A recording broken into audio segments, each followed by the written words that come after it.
Good morning and welcome to episode 9, Craft Here and Now. Today I would like to talk about Sashiko. It is the fine art of Japanese embroidery.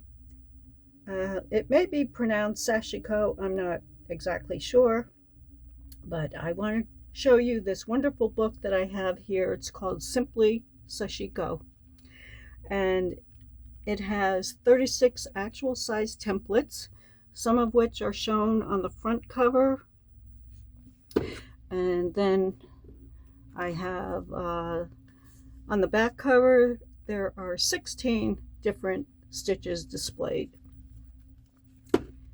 This is a lovely book. I do not have permission to show the inside. However, I can tell you it is very detailed. It will take you from beginning to end of your project. It explains the tools that you need, the fabric, the thread, how to transfer using the templates, the different stitching processes, and how to begin and end your project. So it's very detailed, and I can definitely recommend this book. Now, before I purchased this book, I saw some examples of Sashiko online and I wanted to give it a try. So my earlier attempts are in no way any reflection of the beautiful stitchery in this book. It was before I purchased this book, but I just wanted to show you some of those earlier attempts. And okay, so I make my own tote bags, and this happens to be a drawstring bag. So before I constructed it, I just wanted to do some stitching, and I took some scraps of denim, sewed them together into a strip, and then I tried doing some stitching. And this is what I thought was Sashiko, but it is not in any way, because with Sashiko it's a very precise stitching. The stitches are about the same distance apart, they're about the same length, and I just really did not know what I was doing at that time, but I wanted to give it a try, and this was my very first attempt. Then I made another tote bag, and with this one I made more of a boro type construction. I had some fabric scraps and I just laid them out and put them together using the straight stitching, which I believe is called the running stitch in embroidery. So again, I wanted to see if I could do the stitching, and I really wasn't concentrating on the distance and the length of the stitches. I just really wanted to try to get in the habit of moving the needle in and out, and just having some fun with it, basically. But then I wanted to do a better job, so I just grabbed some fabric, some scraps, and some thread, and I just tried stitching. So what I used, first I used this, which is Aunt Lydia's number 10, and it was much too thin. I do not recommend practicing with this thread. Then I tried Red Heart. This is Red Heart 100% cotton thread number 3, and this is actually very similar to Sashiko thread, because it's one thread tightly wound, so it doesn't it may fray at the ends, but it's not the type of thread that you pull apart like embroidery thread. So I wanted to practice my stitching, and I was very fortunate to find this beautiful embroidery kit at the thrift shop. Now, I know I've mentioned in my other videos I just love thrift shopping. That's hard to say, thrift shopping. But I found this beautiful kit for just a few dollars, and I know that with Sashiko stitching they do not recommend using embroidery thread for the simple reason that embroidery thread is meant to be taken apart. It's made up of 6 individual threads, and depending on the stitch you use whatever, 2, 3, 4, 6, whatever, different number of threads. So I was very happy to find this, and all of these beautiful embroidery threads were wound up on these little cards. I guess you would call them skeins. And as you can see, this thread is made up of 6 individual threads, so you just pry them apart.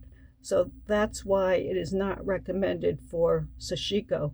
It is not tightly bound. Sashiko thread is tightly bound like that.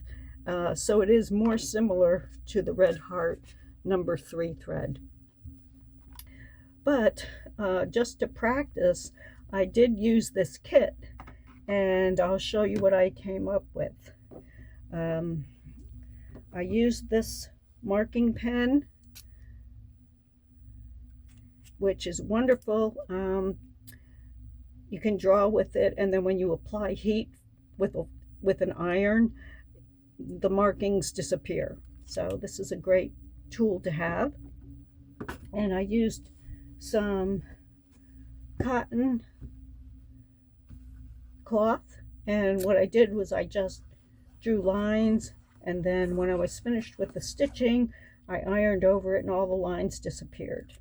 So I wanted to make another tote bag, and I wanted to practice stitching so that the stitches were the same size and the same distance apart. So this is what I came up with. I made a little tote bag, and I've used this a number of times, so it's probably not perfectly clean, but I just drew the lines on here with that marking pen, and then I stitched as carefully as I could using that embroidery kit. And then I did another piece for the back, and then I put it together with a lining, and I made a little scrap piece for the button and the closure. So this is very easily done, and right now I don't have the wherewithal to set up a camera and do stitching, but I would love to do that one day. I'd love to set up my sewing machine and show you how to construct a tote bag or drawstring bag. It's a very simple process, but I am so technically inept. I'm probably about 100 years behind where I should be. So right now I'm just using my phone and a simple tripod. So I have a ways to go before I can do all the things I would like to do to demonstrate. But right now, I just want to stress that if you're going to get into this beautiful Japanese embroidery, I suggest that you check out a few books at the library or purchase a book, because you will want to know all the detailed information that you need from beginning to end. And I'll tell you, if I had this prior to my first attempts at sashiko, it would have been so much easier for me. So I still have a long way to go with it, and I was thinking even of purchasing a sashiko kit just to have it pre-printed on fabric so that it would make it a little bit easier, because although the templates are included in this book, you still have to use some carbon paper and transfer the templates onto the fabric. So for me, I think that might be a little bit difficult at this point, so I may go ahead and purchase pre-printed sashiko fabric and just use that to improve my skills. So I hope that all has been helpful, and I urge you to give it a try. But do check out some books and get some information before you get started. It is very helpful to have that information. And yeah, so either this book or a book like it would be very helpful.